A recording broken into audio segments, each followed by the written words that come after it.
So here we have our lifestyle medicine update for the month of March, and we have a lot of interesting studies to look at. We're going to start by looking at just sleep though. So the first study we're looking at is a study on college students and the utilization of a remote sleep hygiene app that will help improve their sleep. Now, they got about 108 students, most of them were female, and then from there they looked at whether using this remote monitoring app to improve sleep hygiene helped them, and yeah, it did. Meaning there's a lot of small things that go into getting good quality sleep, and if something can help a person get there, it's definitely good. The next thing is looking at the quality of sleep and restoration of good quality sleep after a chronic illness.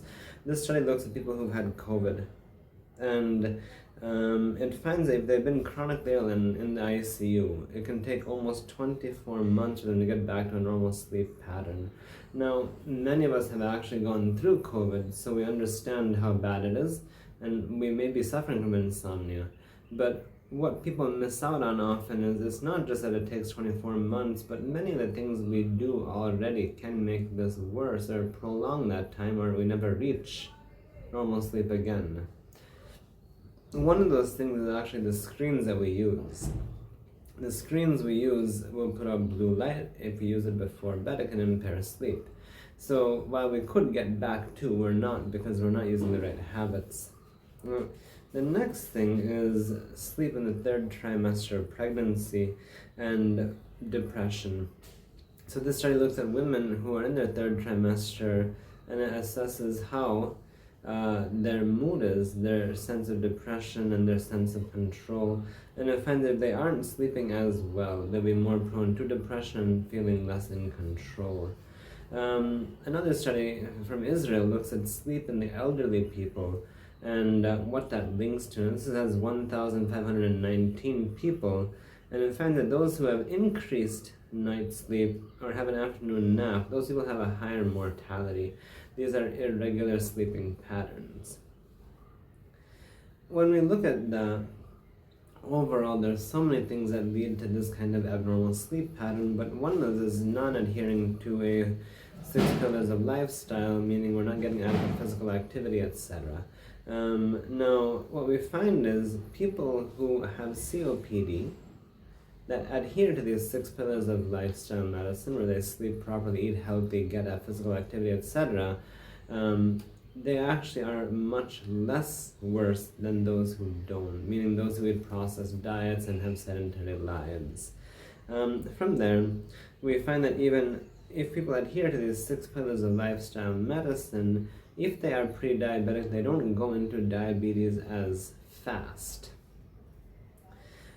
Along the lines of that, people who are on a whole food plant-based diet, if you take their feces and give it to someone who is diabetic, their wounds heal. Meaning taking crap from a healthy person can make unhealthy people heal faster. That's really weird, but it's not a surprise, it's just a gut microbiome. And to the extent we find that in places like Nepal, where children are overweight, it's often going to be due to lack of physical activity and an ultra-processed diet. We also know that if a person is taking a whole grain diet or a whole food plant-based diet, they're going to have less periodontitis compared to those who take ultra-processed foods. And in fact, a whole food plant-based diet can be good for people with chronic kidney disease. Just the problem nephrologists report is the food isn't tasty enough. So if it can be made tasty, they can get better compliance and have patients do better overall. Intermittent fasting is the next thing we'll talk about. And we find that people who do intermittent fasting will have less arthritis symptoms overall. And this is an interesting study compared to those who eat a high-fat diet or just eat whenever they want. There's a diet from the Middle East called Akram's diet, where you eat twice a day and have as much water as you want. This controls acid reflux. Another study comes from the group looking at celiac disease. Now, we have people who have gluten allergies and can't tolerate gluten. It's not so much the gluten as much as the methionine in the wheat that they say produces this problem.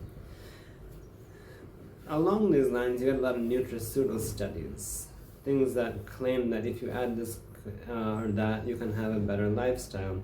The Chinese have a study of 7,953 people saying if you add coenzyme Q, then uric acid will decrease. So gout symptoms go away adding coenzyme Q, but you could actually just reduce the source of uric acid and get better anyway. The question is, why should we even care? You know, you only have one life to live. Why bother taking care of your life when you can be happy enjoying trashy food?